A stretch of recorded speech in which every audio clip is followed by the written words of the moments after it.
All right, guys, welcome back to another live show. Hopefully, everyone's doing great. I think it's going to be a pretty interesting show. We have a special guest today. Can we give a loud drum roll for Terrestrial for making her live debut? I don't know if you've been on another live show or not, but I actually used to live stream professionally as my job. oh wow, that's Yeah. pretty sweet. Yeah, over on Twitch. On Twitch, oh, you were doing some gaming then, I'm guessing. Yep. Oh Yep. man, that It was a is lot of fun. That is pretty neat and stuff. So, well, introduce yourself, and then how did you get into the Bigfoot thing instead of doing all that? Yeah, so I've been really interested in Bigfoot and Sasquatches and stuff since I was about 5. And I kind of always had it like in the back of my head, like just as an interest.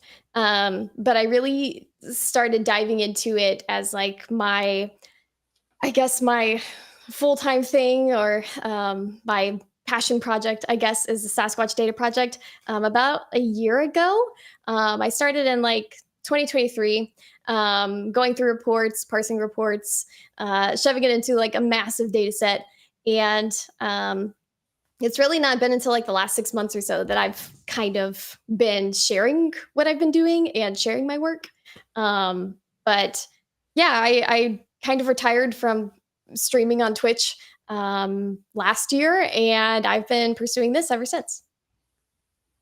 Awesome. And you had did a little bit of working with NASA and stuff, right?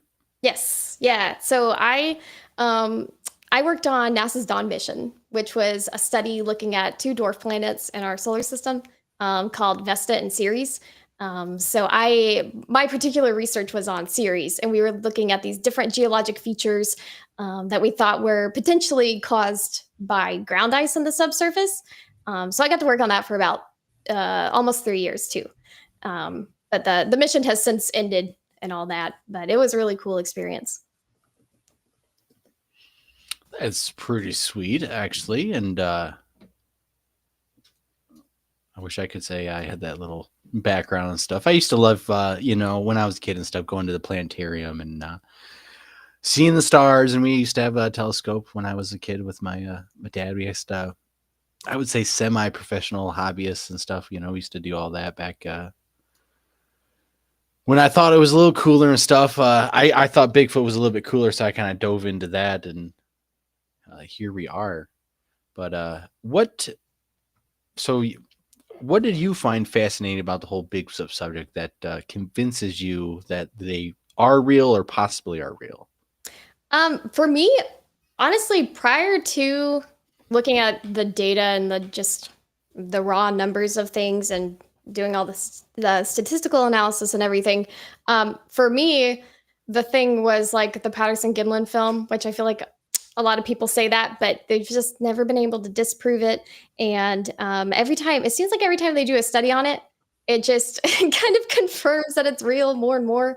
So for me, that's extremely compelling. But the thing that really has, I guess, I don't know if convinced is the right word, but just makes me know that they're real animals are these patterns that we see in the data.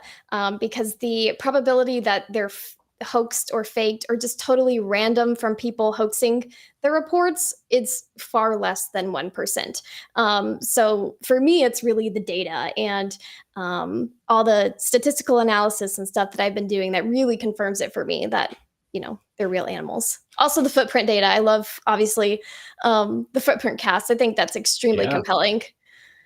Yeah, I was gonna say. So yeah, you think the hoaxing is like one less than 1%. There's not people in costumes waiting around to cross the front of roads or to I, scare us in the woods.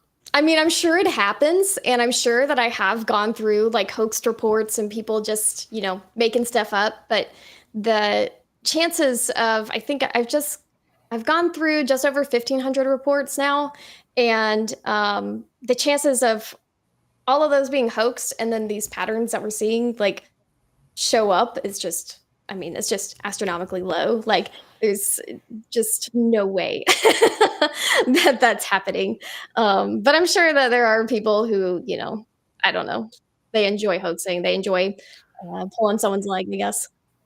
I think the more modern audience and modern people are maybe a little bit more prone to over exaggeration and hoaxing and stuff with social media and Yeah. everyone trying to be a YouTube star and stuff. But There's older been a reports couple videos out especially. there. There's been a couple videos out there where YouTubers do hoaxing videos, and they actually get a couple people too, and it's sad. Yeah, there's I can't remember what the group is, It but was they Nelk. what was it? I said Nelk. Nelk. Yeah. Yeah, they came to Michigan and they tricked a pretty gullible researcher and made a whole video about it. But so tell us about the tracks and stuff. Obviously, you're pretty intrigued about that, inspired. I know you got I think Patty over there, and you got the Wrinklefoot. Yeah, I got me some Grace Harbor. I've got a couple Jeff Meldrum tracks that from his 96 trackway.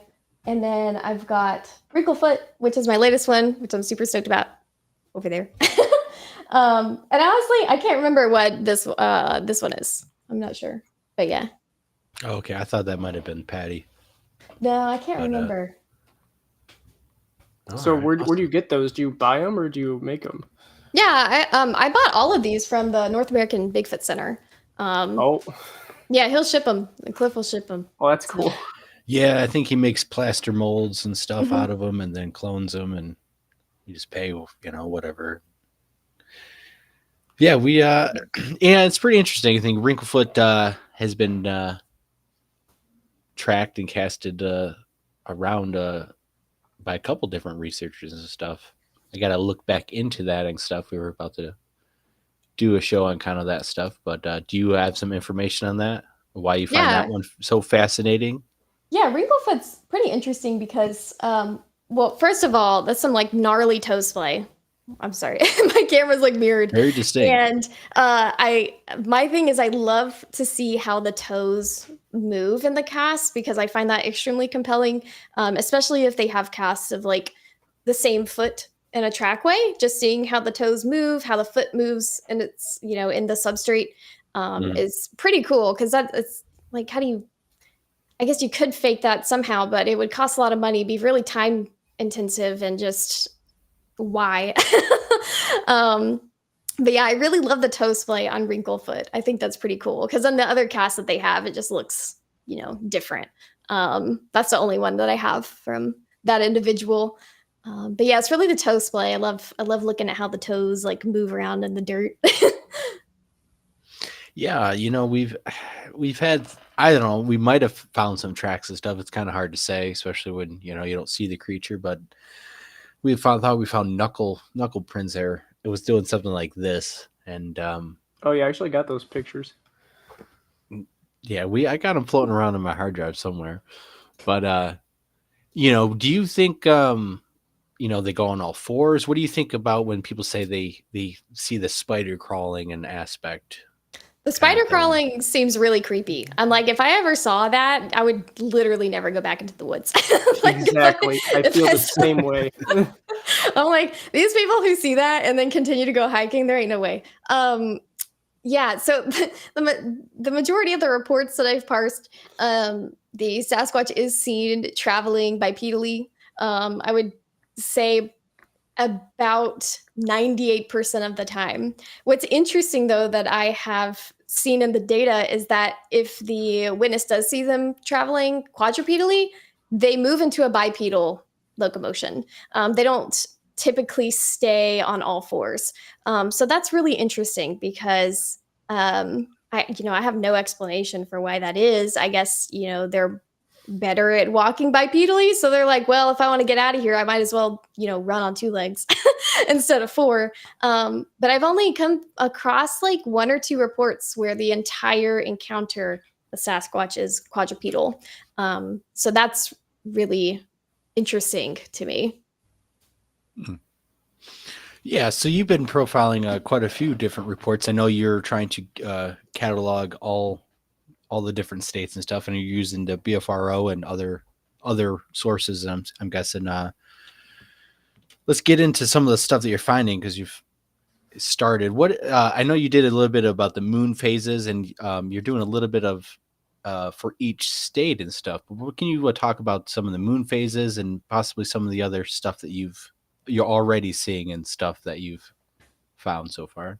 Yeah, so the moon illumination patterns are really intriguing for a number of reasons. Basically, what I found is that there is a statistically significant difference. Basically, math is saying that there's a reason for this pattern. The chances of this happening by random chance is, very unlikely. So there's a statistically significant difference in the frequencies of reports of Class A sightings that happen under extremely low and extremely high moon illumination conditions. And new moons and full moons. And I classify like extremely low, anywhere from 0 to 20% illuminated, and then extremely high, over 80%.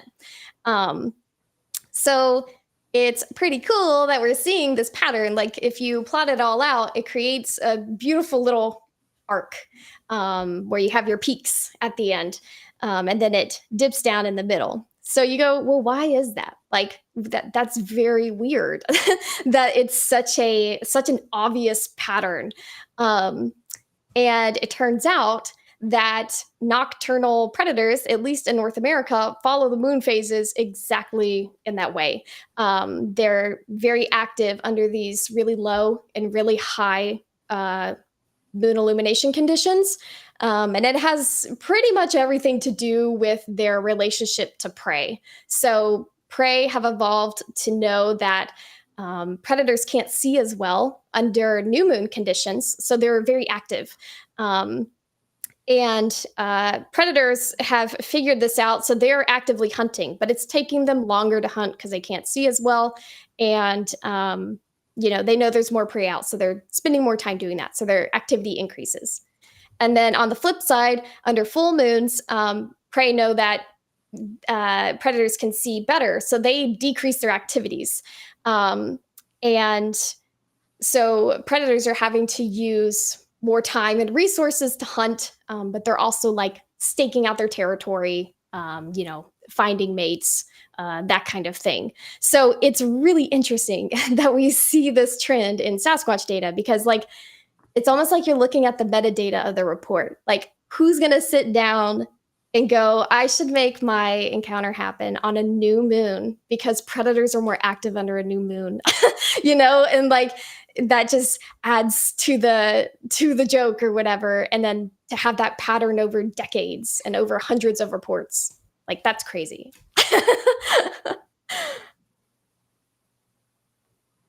Hey, you're muted. Sorry about that. I was coughing, and that is pretty awesome, actually, to actually be able to see that and stuff. And I think we've had some success when it was full moon or majority bright of the moon. At least the last couple of years, we did some expeditions when it was a full moon and 80% had some activity and stuff. So that is pretty good correlation. And what do you? So obviously, you think that they see in the night and stuff. Do you have any explanations on why a North American primate would be able to have night vision as good as it does?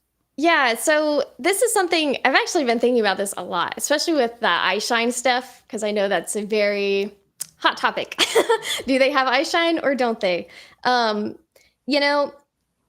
data suggests that they are mostly active at night, at least as reports are reported back to some kind of organization.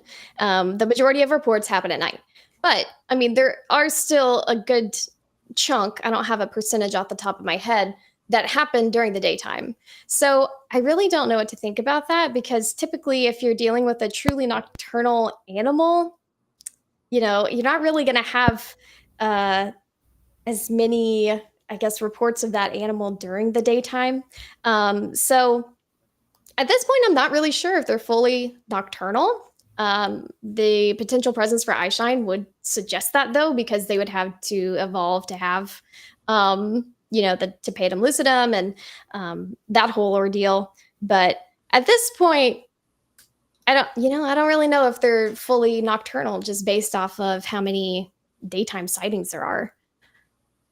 We've had a couple daytime encounters, so I don't know about completely nocturnal, but they probably are more active at night to be more hidden. Yeah. Yeah, and I think too, you know, none of the other, at least great apes, are nocturnal. And, that might have to do with humans, interfering, or just their environment in general. They can basically be diurnal, where potentially Sasquatches are, they've had to adapt to more nocturnal behaviors. But if they did evolve to have a tapetum lucidum, then that would mean like, they were nocturnal far before humans Yeah, like for a were an while. influence. So it is interesting. I really don't think it's that it really doesn't bother me though, like if they are nocturnal or, have eye shine or whatever, because animals are weird, they all evolved to fit their environments.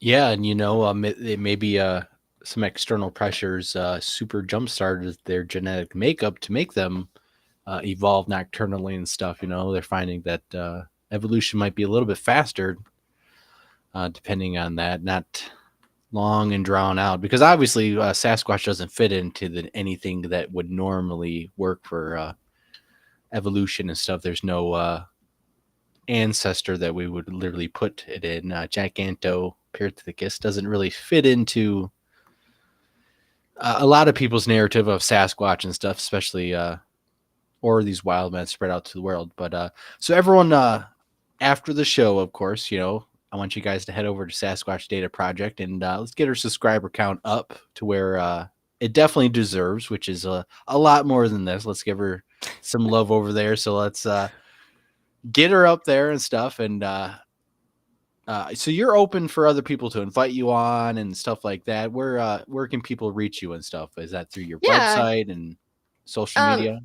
yeah, absolutely. I just really started my YouTube channel. Like, I really started posting maybe a month or two ago. I've been not very active, but I'm trying to post more on YouTube, and I post the most on Instagram and stuff. But yeah, people can contact me through my email, contact@sasquatchdataproject.com. You can also go to my website, sasquatchdataproject.com, and I have a contact form. Or reach me on any of my social medias. My handle is Sasquatch Data on literally everything. So yeah, I'm definitely open to chatting with people about what I'm doing and all that. Yeah, and I'm sure you're willing to take reports and stuff since you are gathering this information. Yeah. So on there, some of those videos you did is YouTube is Bigfoot hair color and also height differences of Sasquatches, if that was an actual thing. So what is maybe without giving the whole video, what is kind of your little findings on those differences? Yeah, so I've always heard that well, also a lot of what I do is I like to challenge these things that I hear.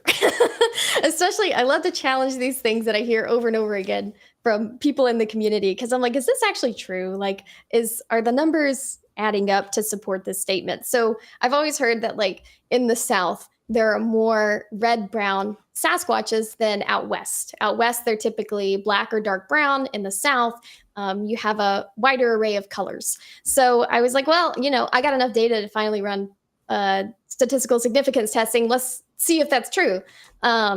So basically, that's what I was doing. I was like, well, are we seeing a real difference in the hair colors that are reported between the South and the West? And I guess watch that video to find out. But yeah, that one, and then the height stuff has been of particular interest to me lately, in correlation with witness fear and also footprints. So I've been reading a lot of Dr. Fehrenbach's work on that, because he has a really cool paper out that he did in 1997, where he basically looked at the data and talked about different Sasquatch traits that kept popping up, and he derived an equation that you can use to estimate Sasquatch height using footprint length. So I decided to do that with my data set. I'm like, well, let's see what mine says.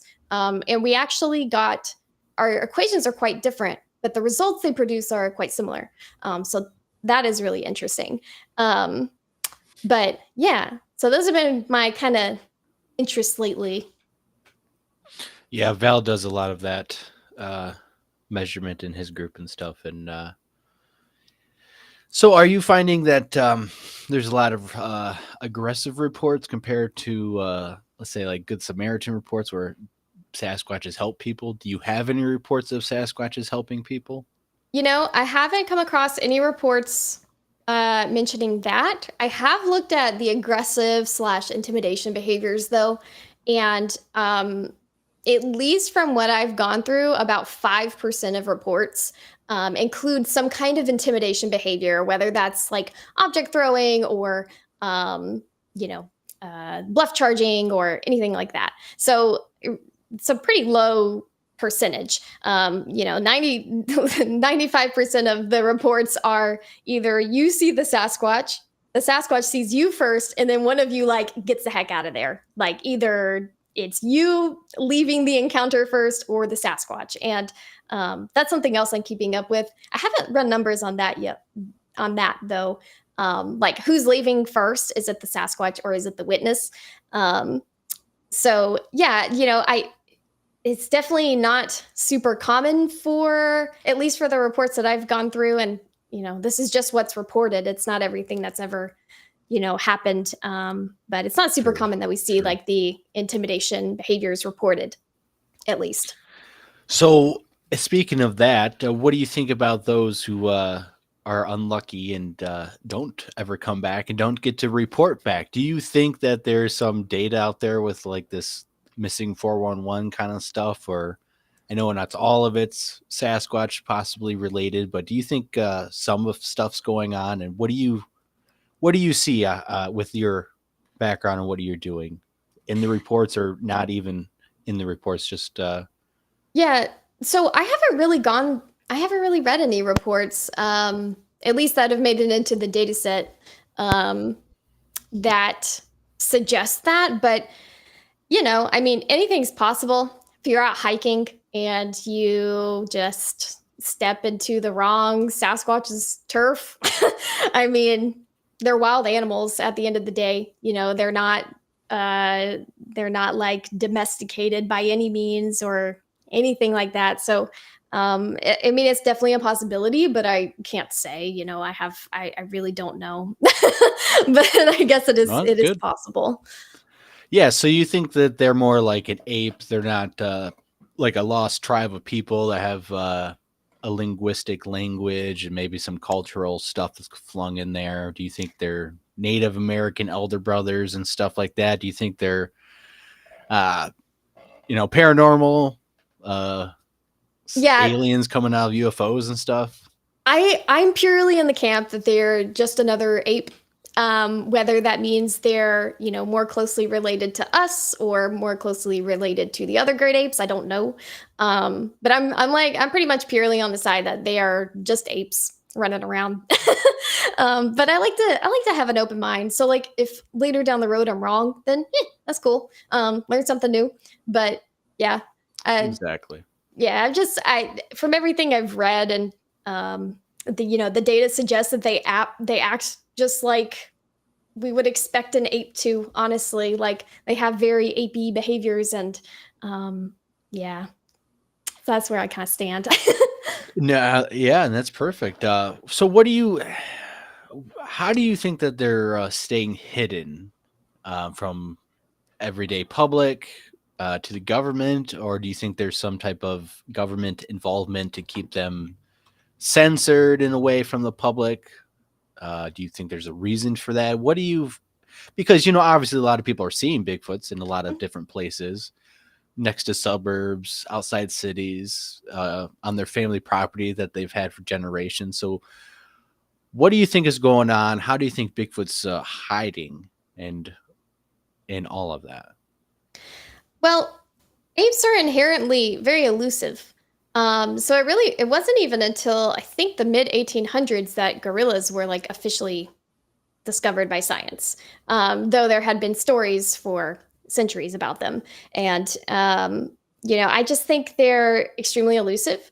There's about 1.74 billion acres of just forests, not even including all of the habitats where Sasquatches are reported to live, across the United States and Canada.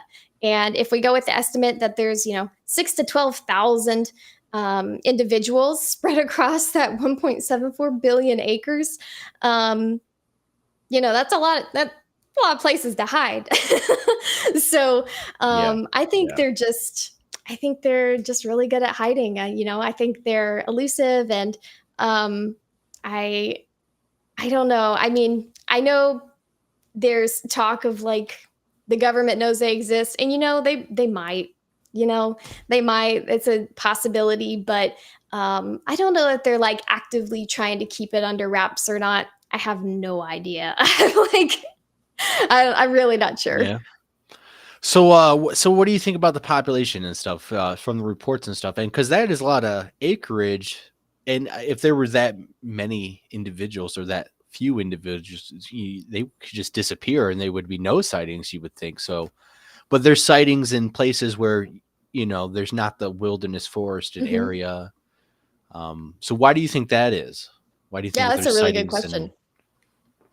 and I think that potentially, well, I guess one thing to keep in mind too is part of that number is in the Canadian, like just swaths of forest in Canada that are uninhabited and probably will never be touched. So, like, I don't know. I'm really not sure. Potentially, they're coming in closer to where humans habitate because they've figured out that food sources are more readily available around humans. Garbage cans are out.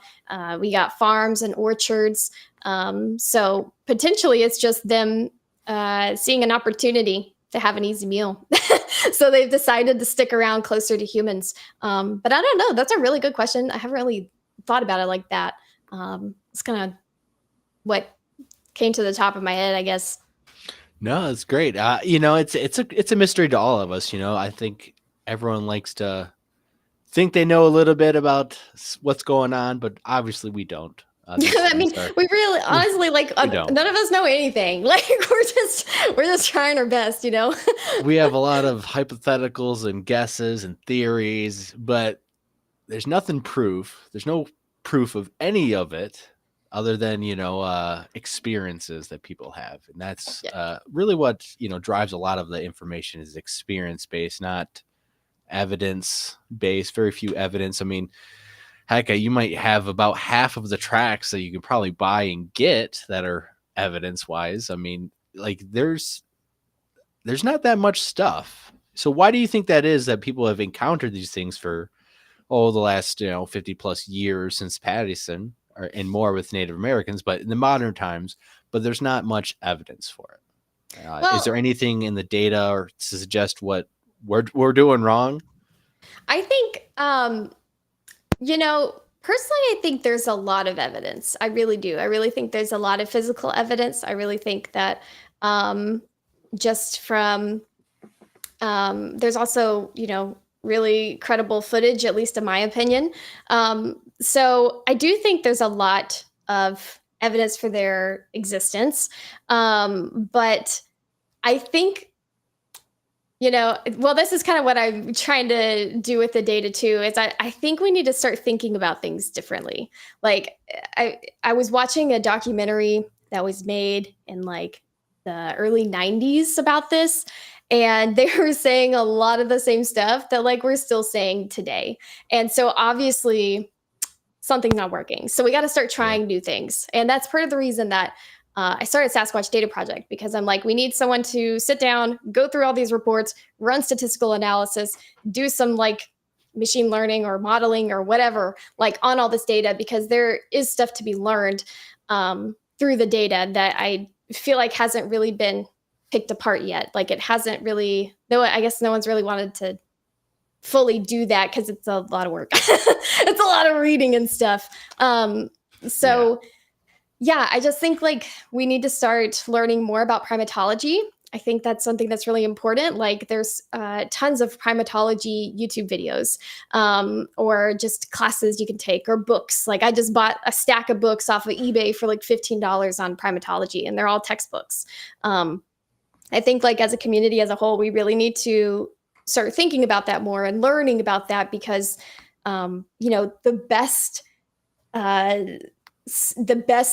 things that we have to learn from are right in front of us, and they're the great apes, right? So we need to learn as much about them and their behaviors and their social structures, like just as much as we can, and then try to apply that to Sasquatches. Like, how are the primatologists getting close to the different troops of apes, and how are they conducting research, and try to mimic that.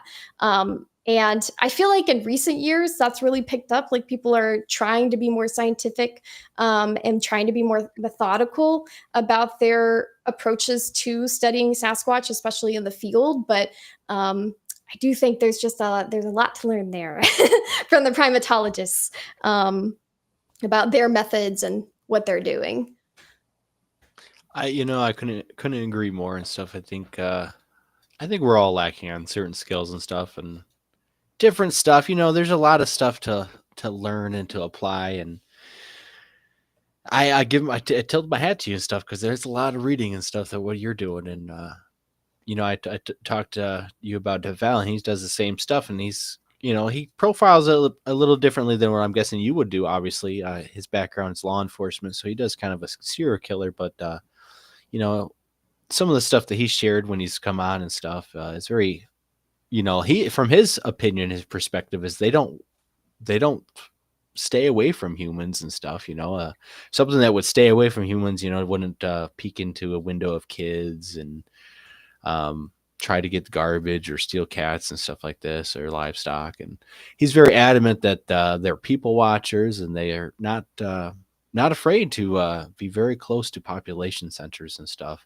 What is your opinion on some of these Native American legends where, they were very close proximity? Sometimes bad things happened, but there's these legends and stuff. What do you think about that? And some of these legends from around the world of other wild men and of giants and stuff. Yeah, so I think I think that we have a lot to learn from the Native American lore, and I love Kathy Strain's book. I don't know if you've read that one. It's really great. She compiled like a whole book of different Sasquatch stories from a bunch of different tribes across North America.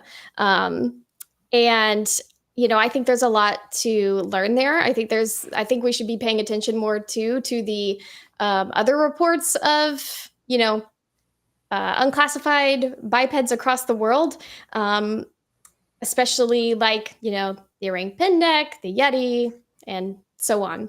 I think there's just something there, and there's plenty of land for there to be something there, because if Sasquatches are real, it would make sense that other parts of the world would have their own, biped walking around. I was watching a YouTube video. It was a primatology class, and she was talking about how there have been over 100 ape species to roam the earth at one point in time. So, now we have just a handful of apes living. So all of these reports of different Sasquatch-like creatures and, Sasquatches themselves could have spawned from any one of those, So I think there's a lot to be learned, and I think we need to be paying attention and trying to learn about it as much as we can. Yeah, and it's not really an evolutionary tree. It's more like a family bush of different hominid and hominids. And yeah, it's all tangled up. yeah, it's pretty interesting and stuff. And but there is we do have evidences of like lemurs of Madagascar. There's different developed lemurs that have very high acute nocturnal night vision, and their eyes actually glow in ambient light. It's actually bouncing the ambient lights off, so maybe instead of the glowing eyes, it's more reflecting off ambient light sources and stuff now. Hard to say, but what do you think about the glowing eyes and stuff like that? Do you think it's like really good developed night vision with the tatum and lucidum, or do you think it's more bioluminescent thing going on. What are you No. thinking from reports? Do they flip on, they blink, they turn off and stuff? Yeah, I'm like purely on the side that if it's anything, it's got to be Tapeta lucidum. Like it's eye shine. It's not bioluminescence or anything like that. I have kind of started doing a deep dive into this and learning how the tapetum evolved in different animal species, and how it works and how it presents itself in individuals in the same species. So the most common eye shine color that gets reported for Sasquatches is red, uh, promptly followed by not present, which is very interesting. It's like, okay, why would some have it and some not? And then the second most reported color is yellow. So, and also there's reports of like the entire color spectrum: blue, green, amber, gold, etc., which doesn't really make sense from a biological perspective, because typically animals within the same species are going to have the same color eye shine. Typically, there are some cases where the angle that the light is hitting the eye can produce a different color. The type of light that hits the lens will produce a different color. So there's some variance that can happen there in the color, but typically, like, you can identify an animal based off of the eye shine color.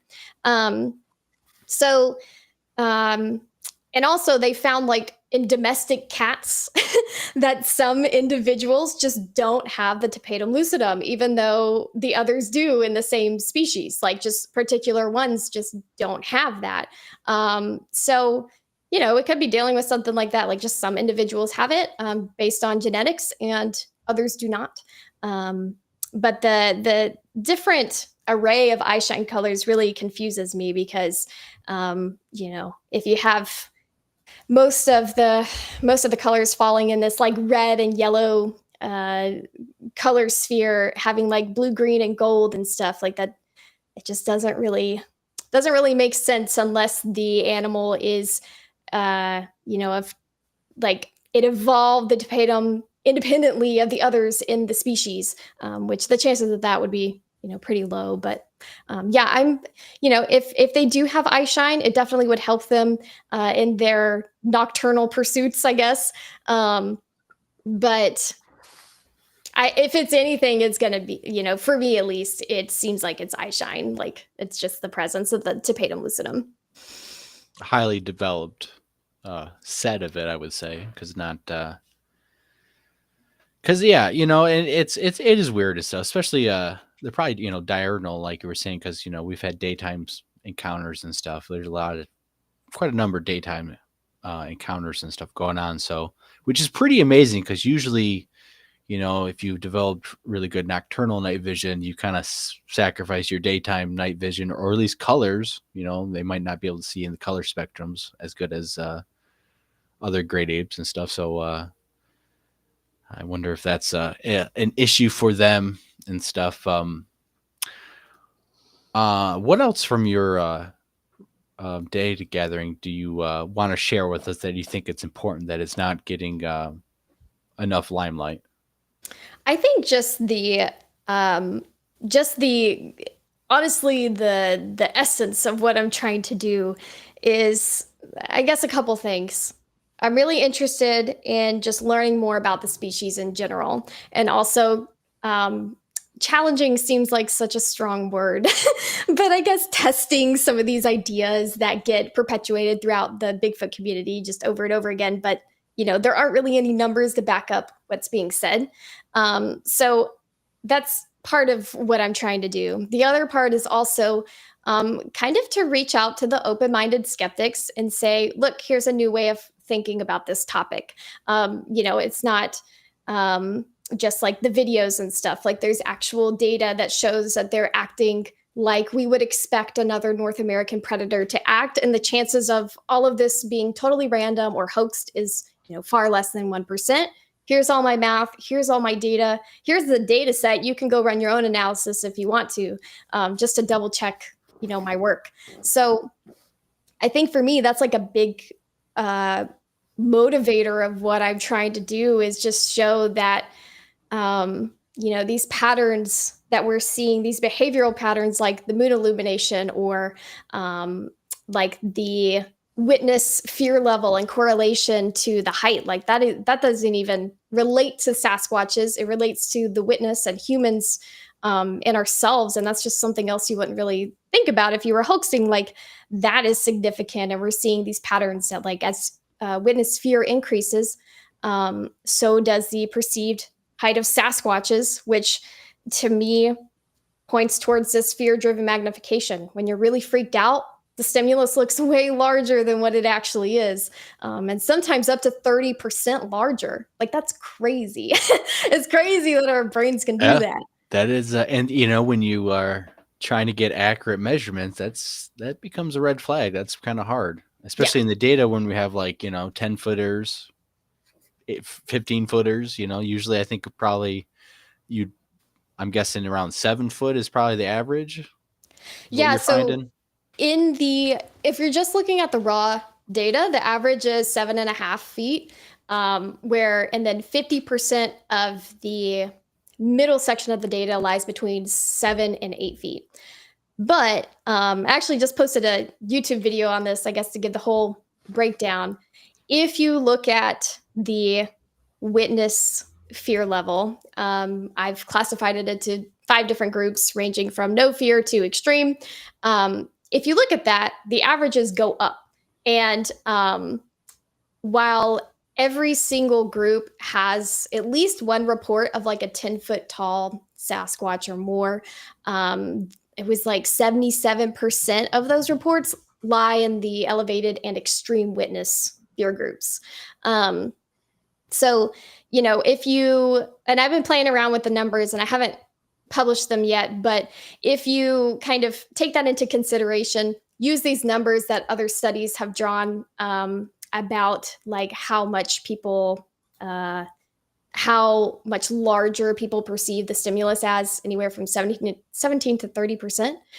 It brings the average height of the Sasquatches down to about the 6.5 to 7.2 foot range, if you incorporate that into the estimates. So, personally at this point, I'm not super sure if they're quite as tall as they get reported, at least in that frequency, especially if you combine that with the footprint data.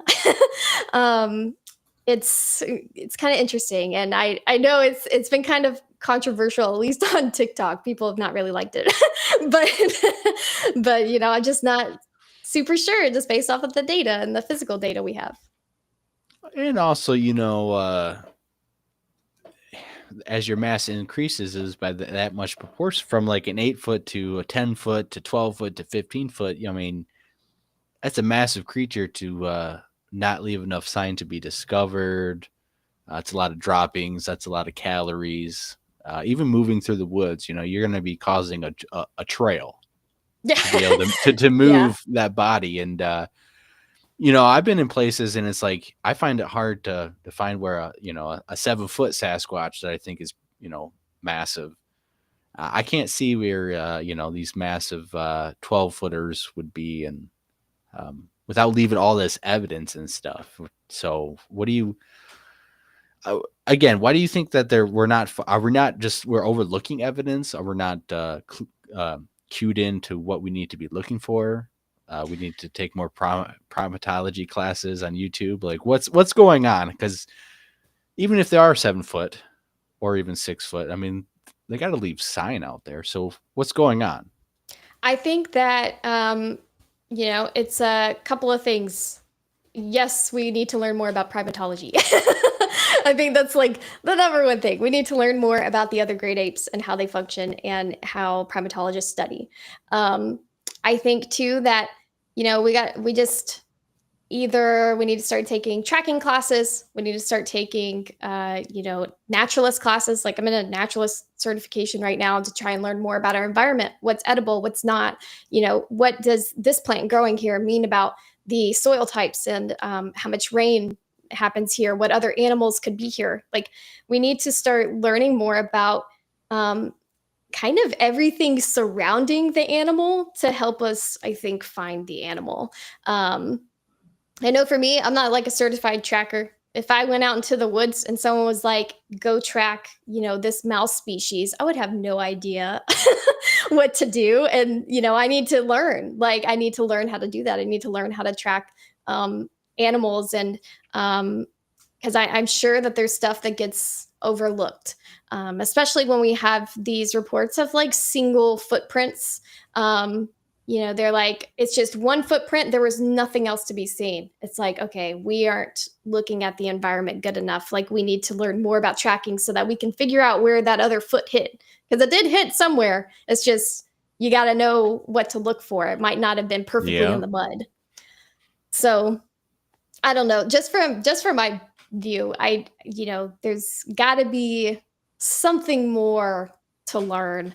And I'm a big learner. I'm always trying to absorb as much information as I can and, read about as much as I can and experience stuff so that I can apply it wherever. But it's got to be, we're just overlooking and I don't know, maybe we need to try new spots or just stay there longer. That might be something too. That I think that's a universal problem for 99% of researchers is not have enough time to stay in the field long term. Yeah. That is probably the simplest thing, because there's some great spots and it's like, we've been out there for a week. It's like stuff happens the last couple days and we have to go. And it's like, I wonder if more would have happened. But it's always a, kind of roll of the dice, no matter where you go and what you try to do, seems like. So. Yeah, because they're always moving too. They could be in a totally different spot doing whatever they're doing. But if somehow we could stay there longer, they'll come back. They'll come back to the areas they're familiar with. But yeah, I think honestly, that's probably one of the biggest things is just like, how do you get someone in the field for like 6 months? And they just like live there, because it just seems like that might be what it takes. Like GoFundMe and right, like a GoFundMe or volunteers. something. Yeah, a lot of money. It take a lot. Yep. Unless you get some young person that doesn't have bills and priorities and stuff that can just be out there. Weird. Otherwise, yeah, that's weird. It's gonna be hard. So. But there's some great places and stuff. So, is there anything in the data that suggests maybe, I don't know if you're looking at any types of woods or swamp versus hardwoods or farms versus anything else? Yeah, so I've noticed, this is just so random, and I'm assuming it's because of like tree distributions across North America. People are always bringing up pine trees. Like in the reports, they're always mentioning pine trees. And I guess it's probably because of the regions that I'm looking at. There's just a lot of pine trees, but it's interesting. That's the tree that people pick out. Even if there are hardwoods or not hardwoods, like deciduous trees and stuff, like it's just interesting that that's the one that people are always picking out. But in the data, it is typically, near a wooded spot. Swampy locations are definitely common. I haven't really parsed too many like farm reports. They're definitely in there, but they don't make up the majority, that's for sure. The majority of the reports that I've gone through are from woods and like more mountainy, like wherever you can get some elevation.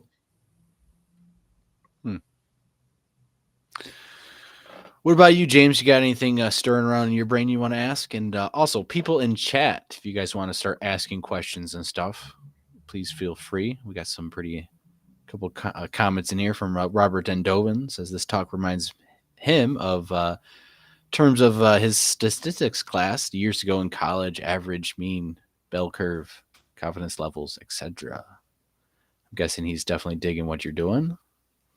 Yeah, I love statistics. I'm a big nerd. I'll break out every box plot under the sun to try and describe what I'm doing. Yeah, and the size ranges that you're finding fits more with limitations. Of course, a 15-foot massive giant creature is going to be, with genetics and stuff, it does play a different role because it could be set up with muscle fibers that fit it, but generally speaking, it doesn't work like that. So, Yeah, I was actually just reading about the how body mass especially relates to like foot size. It's pretty interesting because yeah, if you had a 12-foot tall creature and if they're as bulky as people say they are and just muscular, it doesn't really correlate to at least bipedal walking as much as they seem to do, just because of the body mass itself and how large of a surface you would need for their foot to support that, and like the bone structure and stuff to support that. Yeah, unless it's totally built completely different or in a way that doesn't really make sense. Normal animal proportions, unless they were quadruped and stuff that help distribute the weight off the joints. But so James, do anything on your brain? Did you pass out there? No, I didn't pass out. I did have a couple comments. I think. Oh yeah, you were talking about the moons. I'm pretty sure the sighting I had with my buddy it wasn't during a full moon, but there was a full moon that night. Okay, so that's actually really interesting because that's something else that's come up in the data, that the time of day doesn't matter, which is really interesting. So did it happen during the daytime, your sighting? It was the sun was setting. Okay, so yeah, so that's really interesting because I've also found that with the moon illumination stuff and that pattern and that correlation, the time of day doesn't matter. Whether it's daytime or nighttime, they're following this trend, which is really interesting. And that's another reason that I'm not totally sure if they're like 100% nocturnal, because we do see that trend. So that's really interesting that your sighting happened during those conditions, because I've absolutely seen that in the data.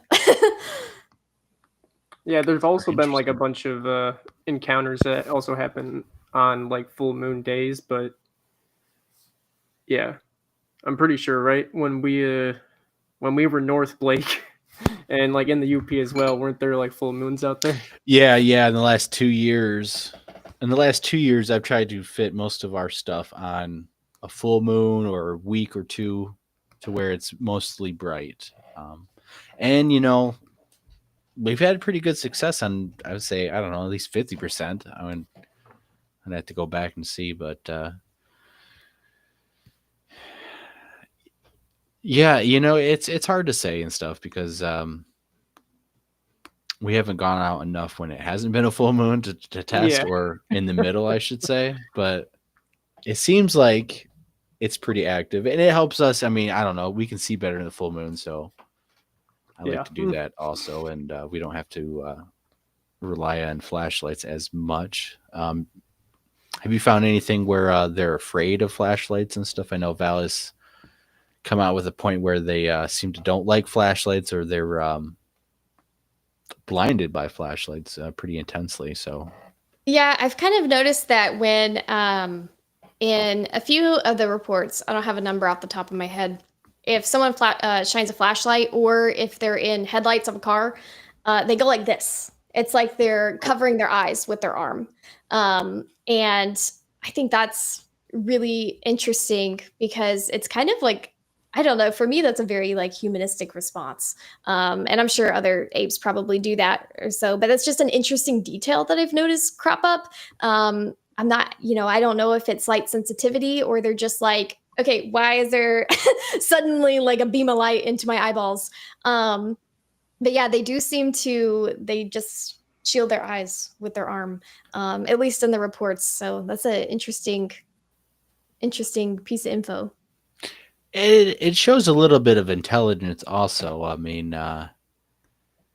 because they are actively shielding their eyes. You shine a light at an animal, sometimes it hardly cares. You shine a light at a human, most of the time they'll probably shield their eyes, but you get some people who just like to stare at lights.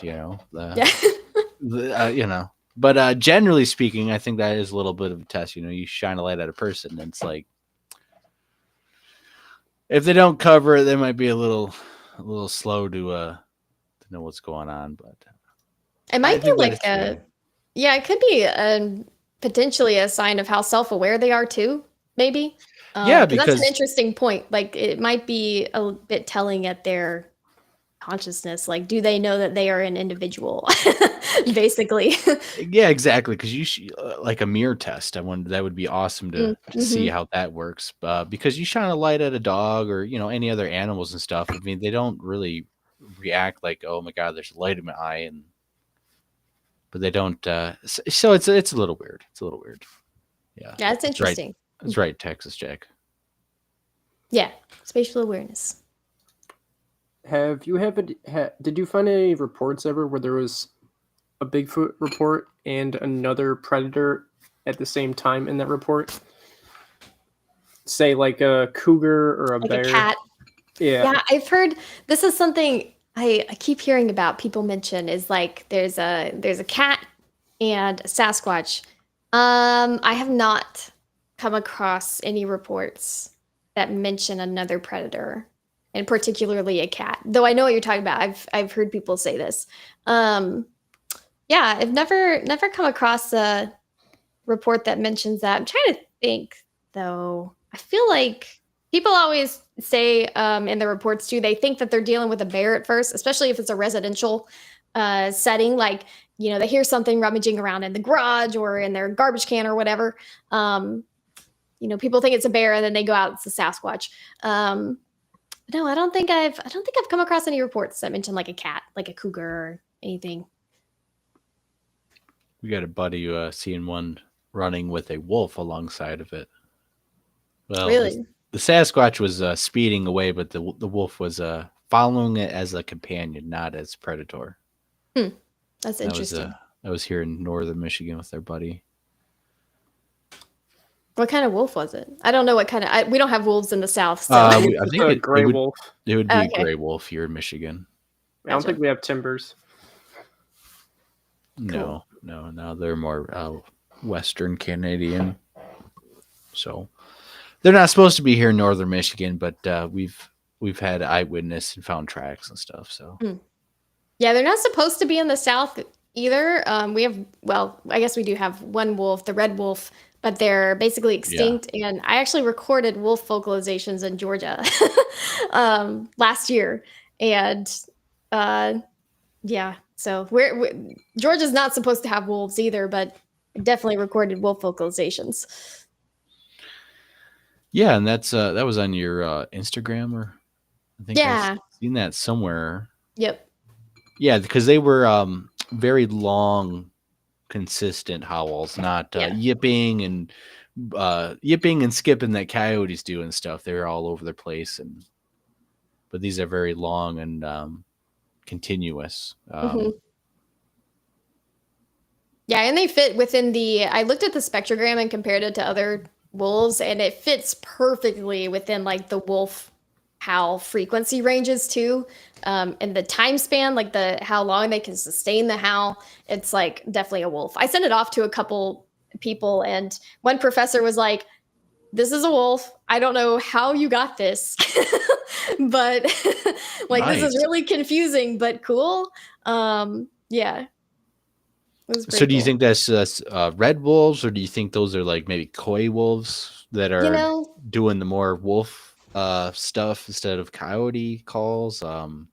Yeah, northern wolves coming down, or I don't know. I mean, I would hope it's red wolves because that would mean that there's some kind of breeding population happening, because they did release some red wolves in Georgia, and I think it was on the border of Georgia and South Carolina in the early 2000s.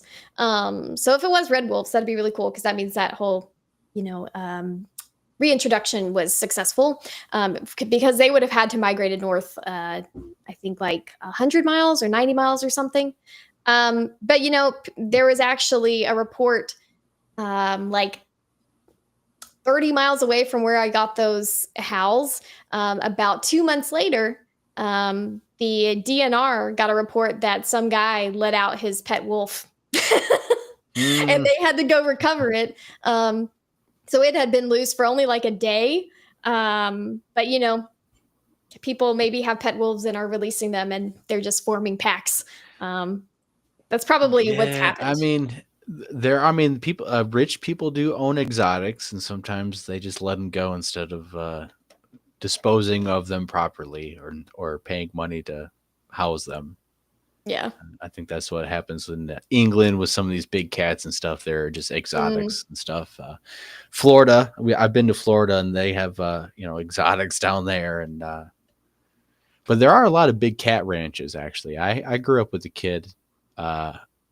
He used to say, "Oh, my grandparents have lions," and we didn't believe him until his family came in, and they had a couple of lions, and I think they had some other exotic cats in Michigan and stuff, and it was just like, but people do own those, and you never know, they could get loose, like the Tiger King or whatever. Yeah. Yeah. So you never know. Um, but we filled up an hour and stuff. I'm not sure how much I was able to get you on for and stuff, but I definitely appreciate the hour of your time. Where else can people can reach you and stuff? Is on Instagram, and you have a website and stuff that is on that Instagram link. Yeah. So I'm on Instagram, TikTok, Facebook, the whole 9 yards, YouTube, and all of the handles are Sasquatch Data. I post on TikTok and Instagram the most. TikTok or Instagram, I post on like the most. TikTok is second, and then YouTube, I'm trying to pick up. But yeah, and my website is sasquatchdataproject.com. You can go and look at the data set that I'm creating. You can go get some free naturalist resources. I made slide decks and stuff of different flora and fauna. I have if you do witness follow-up interviews, I have a document that helps you ask questions so that we can make sure that we're extracting as much information as we possibly can when we're doing follow-up interviews with witnesses. I think it's like 4 pages long or something. And if you ever fill that out, feel free to send it to me because then I can put it in my data set. Awesome. Yeah, have all kinds of fun stuff. But yeah, you got some merch and stuff, so everyone can support you. Yeah, but yeah, awesome. That's my link tree. So all my links and stuff are in that. Yeah, so everyone can jump over to Instagram. That's how I got this link. I'm not sure if it was on YouTube or not, but awesome stuff. It's also in the link of the stream as well. Yeah, I put everything in the description. I forgot to mention that. I was hoping people had seen that, but awesome. So is there anything left that you would want to talk about, discuss, or part ways with us? I don't know. I think I've I think I've maybe covered everything that I've been up to lately. I am going to be at I don't know if anybody's going to be at the Smoky Mountain Bigfoot conference, but I got a booth there, so I'll be there if anyone wants to drop by and say hi. Awesome. Handing out business cards like crazy and pamphlets. And yeah, I just I hope that we will start looking at the data more, and I think start shifting a little bit in our thought processes regarding the different behavioral, physical, and environmental traits of Sasquatches, because I'm not sure if they quite fit into the mold that we've at least assumed they fit for all these years. But I really appreciate you guys having me on. This is really great. Well, of course, and we'll probably schedule back on here in a couple months and stuff, and hopefully you get some other interviews under your belt, because I'm sure a lot of people would love to have you on, because all this information is great to have. And like you said, we're not doing enough of this data, statistical data analysis and stuff. One question that I really want to ask, I kind of forgot, is where do you think Sasquatches sleep and stuff? Do you think there's an underground labyrinth that they go to, or are they just sleeping on the ground like other animals and stuff? They're probably utilizing caves. Bears sleep in caves and stay in caves. I'm really intrigued by these nests that they keep finding, or I guess they keep finding. They found a handful of times in the Pacific Northwest. I think those are really Yeah, intriguing. the Olympic project was that? Yeah. The nest with Cliff Brackman and Yeah. he has a Those, couple sightings of that was on a property, and the nests were like on the other side of the property on the ridge and stuff, and they didn't even know. So there's yeah, some something like that, right? Yeah. corresponding stuff with Cliff there too. Yeah, the nests are really interesting because we see like gorillas make nests. They, weave together these intricate nests when they're usually it's when they're like having it's for more so for their offspring, at least from what I understand, rather than like sleeping and stuff. But these nests are really interesting. They probably utilize caves. And then the rest of the time, I don't know. I guess they're just sleeping on the ground. I don't really think they're going underground or anything like that. But again, if I'm wrong, then that's fine too. Yeah. But yeah, I think it's all about learning and having fun with it, and yeah. having fun with this mystery. So I'm so glad that you came on the show, and I'm glad that well, hopefully, I hope that everyone subscribes to your channels and blows you up and stuff, because I think you definitely deserve to get out there a little bit more. You're doing some good hard work, and I'm Thanks. eager to see what you start to find in the next year or coming years as you look into more and more data. So my Cool. hat's Yeah. off to you, because I think you're doing really good stuff, and you are eager and willing to go out in the field. So if other people want to invite you, you are Yep. not I want to learn. not so scared yet. Yeah, I'm the whole ignorance is bliss, right? The first time something weird happens, I'm probably gonna be freaking out, but it would be fun.